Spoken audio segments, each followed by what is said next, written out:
All right, so you just heard a few moments ago Joseph Matunjwa, leader of eMCA. He was speaking at today's commemoration of the Marikana massacre. He, of course, was a central figure in the build-up to the massacre 10 years ago. It was his union members who occupied the Kopi for days before 34 of them were killed by police. In 2012, there was bitter rivalry between eMCA and the NUM, which had up until then been the dominant union. So, I'm joined now by the Deputy President of the National Union of Mine Workers, Phillip Vilakazi. Mr. Vilakazi, thank you for joining us. You know, 10 years ago, such bitter and at times bloody rivalry between NUM and eMCA. These days, though, you negotiate wage deals together. So, how have things changed in the last 10 years between the two unions?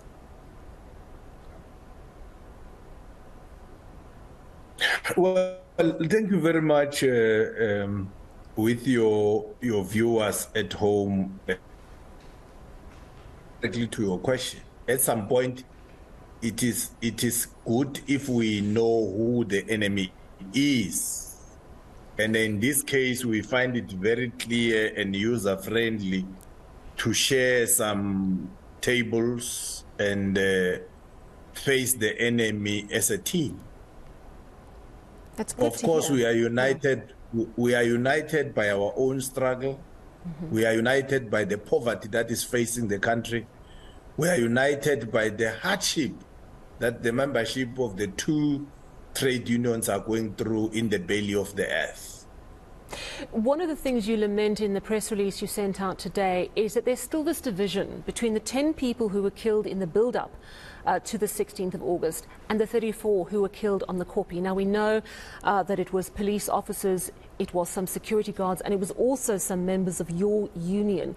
Why do you think, despite better relations between the two unions, we don't see a coming together and a joint commemoration for all 44 who died? Well, insofar as the cut that we have is concerned, it's not about us being together in the commemoration. It's about us being together in the action to push away the wagons of capital. We will, as much as we're able to sit in one roof for negotiations in gold and in platinum at some point, the General Secretary, Comrade Mabap, and Treasurer General Ubabukama in eMCA, they are sharing the boardroom and face the capital. Let me tell you something very much scientific. You know, if you look at how capitalism is changing colors, but we remain the same slaves. Lonmin today is called Sibanye Stillwaters. Nothing has changed. Now, this tells you that majority of the mines as are owned by foreign nationals in Africa, we will continue to be seen as people who do not worth or treat each other with respect, if we may use the color of our t-shirts. And you can check the number of killings ever since the working together. It has reduced. It's not like the brutality that we have seen in the build-up to Marikana and the post-Marikana situation. And we pray to God that this spirit must be sustained, because there is no life that can be replaced by any amount of money.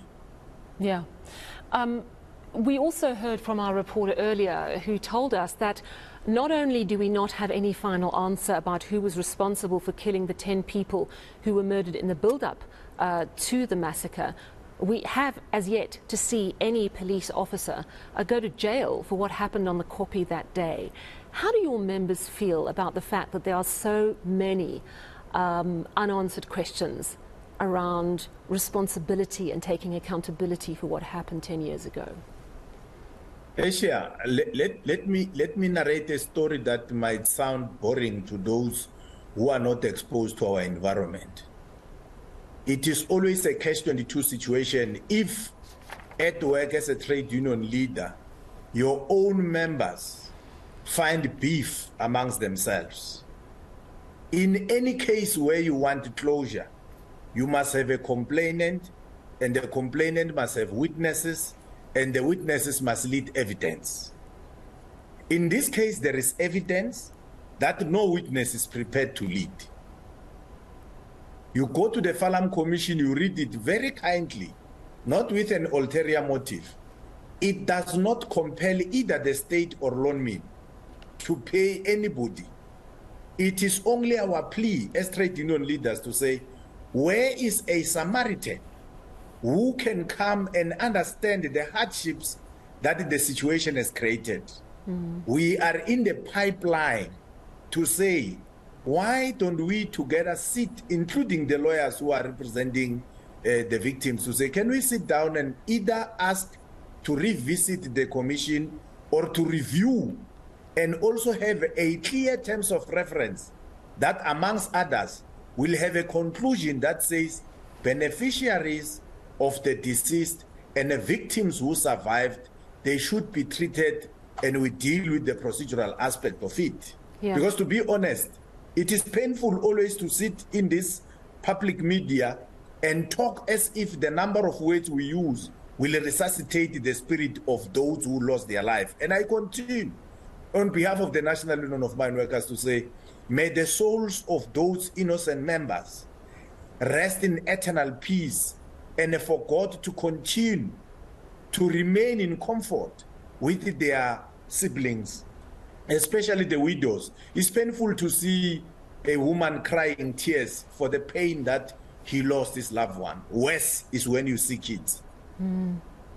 Thank you so much for speaking to us this evening, Phillip Vilakazi of NUM. And Phillip, explaining there that without closure, without answers, it is very difficult to heal. The union is calling for compensation. We know that some people have received compensation.